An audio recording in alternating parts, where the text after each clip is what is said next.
அனைவருக்கும் நமஸ்காரம். நாம் இன்றைக்கி பார்க்க இருக்கிறது சித்த வித்தியார்த்திகளின் நடவடிக்கை கிரமயங்கள் சட்டம் 12.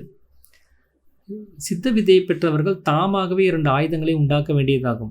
அதாவது பீரங்கி குண்டுகள் வந்த போதிலும் அதையும் தட்டி எறியும்படியான சக்தியுடைய ஒரு கேடயமும், இமாலய பர்வதமே தடையாக வந்த போதிலும் ஒரே வெட்டினால் துண்டிக்கத்தக்கதான கூரான வஜ்ரமுள்ள ஒரு வாளும் ஆகும்.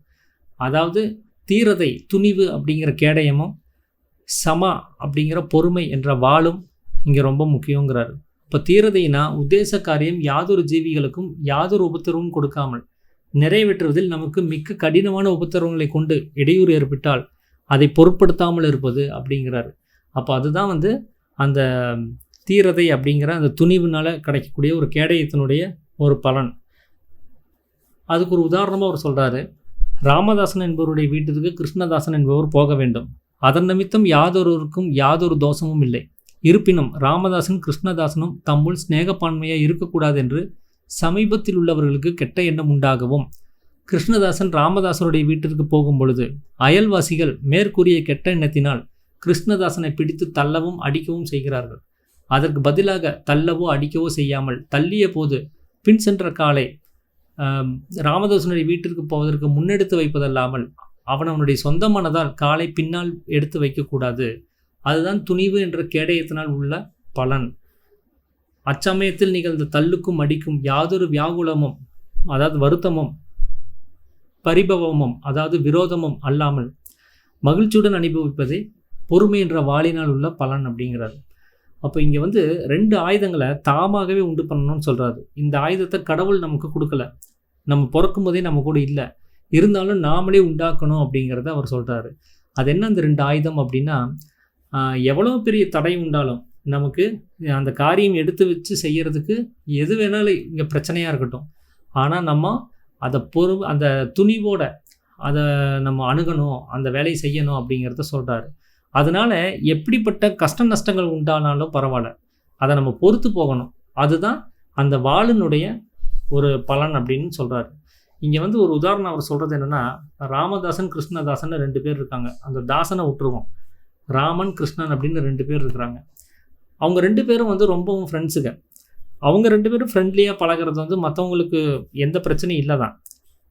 அப்படி இருந்தும் இவங்க எப்படி ஒன்றா பழகலாம், இவங்க எப்படி ஒன்றா அந்யோன்யமாக இருக்கலாம் அப்படிங்கிற கெட்ட எண்ணத்தோட, இவங்க இப்படி இருக்கக்கூடாதுங்கிற அந்த எண்ணத்தோட யாராவது அந்த அயல்வாசிகள் அவங்க இதை தடுக்கணும்னு நினச்சாங்கன்னா, நாம் அவங்களுக்கு இணங்கினபடி அந்த அந்யோன்யத்தை விடாமல் தொடர்ந்து அந்யோன்யம் இருக்க செய்யணுமே தவிர, அவங்கள தடுக்கிறாங்க, இதெல்லாம் எனக்கு பிரச்சனையாக இருக்குது இப்படிங்கிற காரியத்தெல்லாம் நம்ம மனசில் வச்சுக்கிட்டு நம்ம அதை பின்னெடுத்து வைக்கக்கூடாது. அந்த வச்ச காலை நம்ம தொடர்ந்து முன்னெடுத்து கொண்டு போகணுமே தவிர பின்னாடி வரக்கூடாது. அப்படி முன்னாடி போகிற அந்த விஷயந்தான் அந்த கேடயத்தினால் உண்டாகக்கூடிய அந்த துணிவுங்கிற ஆயுதத்தினால் உண்டாகக்கூடிய பலன் அப்படிங்கிறத சொல்கிறாரு.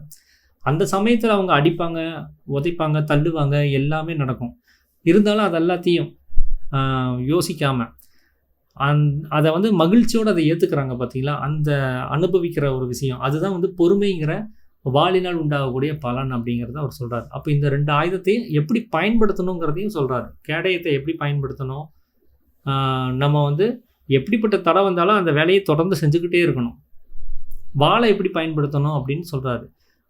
அவங்க தள்ளுக்கும் முள்ளுக்கும் நம்ம திருப்பி பதில் அடிக்காமல், நம்மளும் அவங்களுக்கு எதையும் பண்ணாமல் அதை பொறுமையாக அதை வாங்கி அனுபவிச்சுக்கணும்.